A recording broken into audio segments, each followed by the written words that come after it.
A whopping 98% of junior doctors have voted for strike action, joining nurses, ambulance workers, train drivers, civil servants and teachers. It's a big movement with some big mandates. But according to Penny Mordaunt, all of these workers are committing some kind of act of self-harm. Mr McLynch says that they're going to stop the trains again. The RCN, first time in its history, it's going out on a 48-hour strike without cover. Junior doctors, yesterday, say they're likely to come out. Is it minister's position still that it's not much you can do to stop this chaos? Look, I think it is political cynicism of the worst kind to encourage strikes. The only people that benefit from strikes are the Labour Party. Striking workers don't benefit from strikes. And I think it's lunacy to say to people the best way to help make ends meet is to drive those ends further apart. These are not helpful. We need to focus on issues that each sector is facing. Those are what the respective secretaries of state are doing. But strikes are not helpful, and I would encourage people not to do that. Strikes are not helpful, and I would encourage people not to do that, she says, without any notion of sort of self-interest. Of course, you don't want the strikes to happen, Penny Mordaunt, like that's obvious. But your interests are not the same as the people going on strike. Had this sort of very patronising tone, like she was sort of talking to toddlers in nursery school. That's not the right thing to do. I thought ridiculous from start to finish. Let's focus on one particular claim made, though, which was that strikes don't help striking workers. Now, on that point, I'm not convinced. To take just a few examples, in December, refuse workers in Wirral won a 15% pay increase after taking strike action. In early January, bus drivers in Sunderland won an 11% pay rise after going on strike. And just last week, striking London bus drivers working for Abellio won an 18% pay rise. So there's some recent examples of strike action working. We can also look at more macro data to make the point. This is the number of days lost to strike action by year since 1970.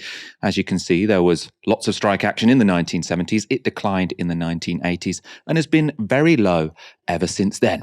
Now let's look at inequality over the same period. As you can see here, when strike action was high in the 1970s, I showed you on that previous graph, the top 1% of earners took home 3% of national income. You might still say too much, but that started to rocket in the 1980s, and by 2017, it ends up at around 8%. Now, of course, it's no coincidence that when the number of strikes fall, the wealth of the 1% increases. That's because strikes are how workers demand a bigger slice of their economic pie. In short, no strikes, and the 1% can get away with hoarding ever more wealth, ever more income.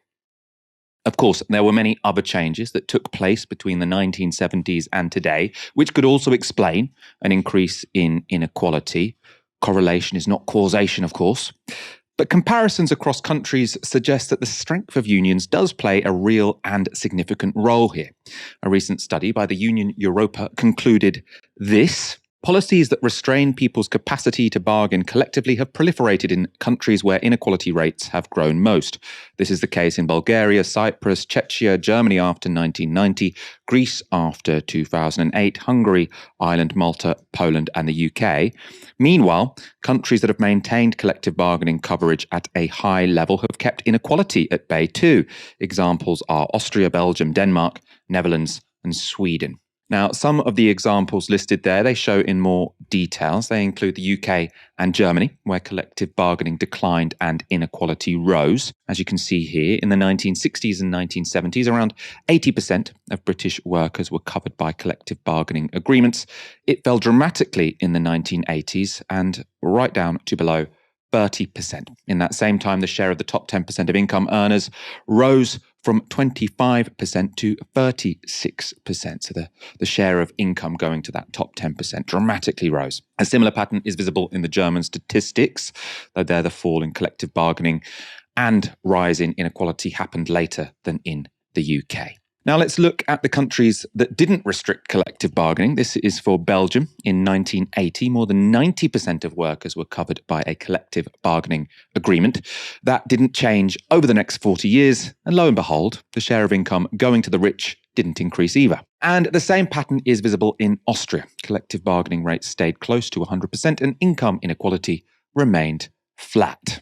I don't think it's going to come as a surprise to anybody that a representative for the party of capital, corporate interests and bosses is turning around and saying, workers, you will better your lot if only you meekly go along with what your elite classes tell you is good for you. All right, that's her job as a Conservative politician. So in a way, it doesn't really matter if she believes it or not. It's her job to advocate for the interests of capital. That's why she's a minister for this government.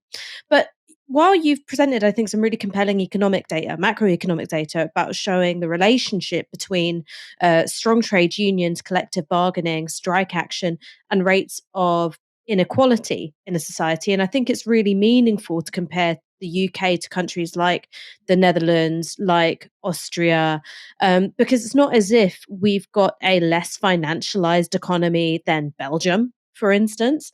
They've also had their waves of neoliberalism. They've been part of the same global economy as us. But the big difference is the extent to which they've been impacted by anti-trade union legislation. So I think you've spelled it out perfectly, that an equal society, a more equal society, which isn't just about the distribution of finances, it's also about the distribution of power.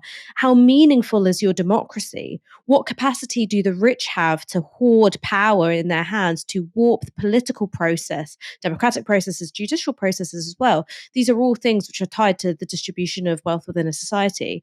I think there's also, when you look back throughout history, a really strong case to be made for arguing that the strike, as in the collective withdrawal of labour, is one of the most powerful tools we have for shaping a more civilized society. And the reason why I'm saying this is because I've been doing a bit of research for a video that I would like to do for a quality media organization called Novara Media, about the history of the strike action. And one of the things that I didn't realize was just how central strike action was to the abolition of slavery. So in 1831, I believe it was, there was a huge wave of strike action organized by enslaved people in Jamaica. So I think it was 60,000 slaves went on a general strike. This set off a chain of events which became known as the Baptist War.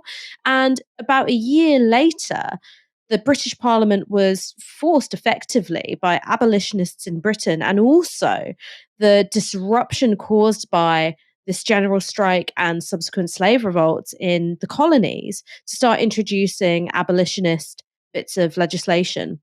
There's another way of looking at the American Civil War, which is argued by W.E.B. Du Bois in Black Reconstruction, that the American Civil War wasn't a war really between two nation states. It was a general strike because you had en masse enslaved people leaving the plantations, not because they wanted an easier life as such, but to join the Union Army, right? It was a form of general strike, a withdrawal of their labor, which financially incapacitated the slave owning South, and also, of course, strengthened the army of the Union cause. Now, they weren't taking on that perilous journey because they were sick and tired of work.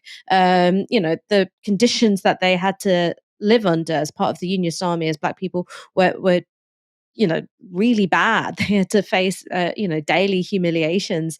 They had to put their lives in danger. But again, this tells us the story of the strike being a tool which civilizes society.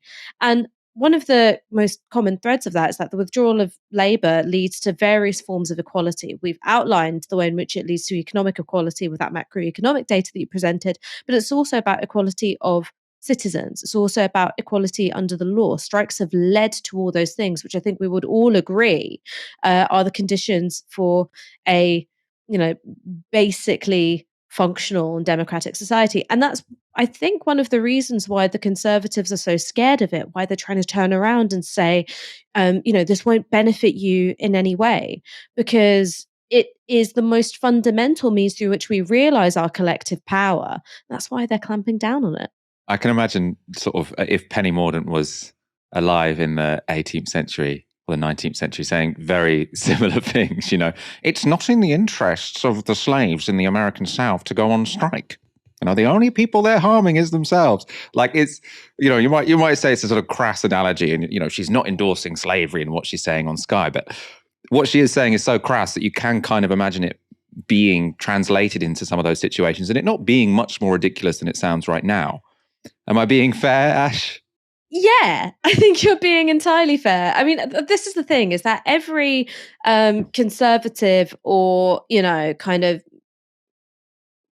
socially liberal, but really in practice, conservative, they have this thing in common, which they imagine themselves that they would be on the right side of history when it came to slavery or women's suffrage or the Chartist movement.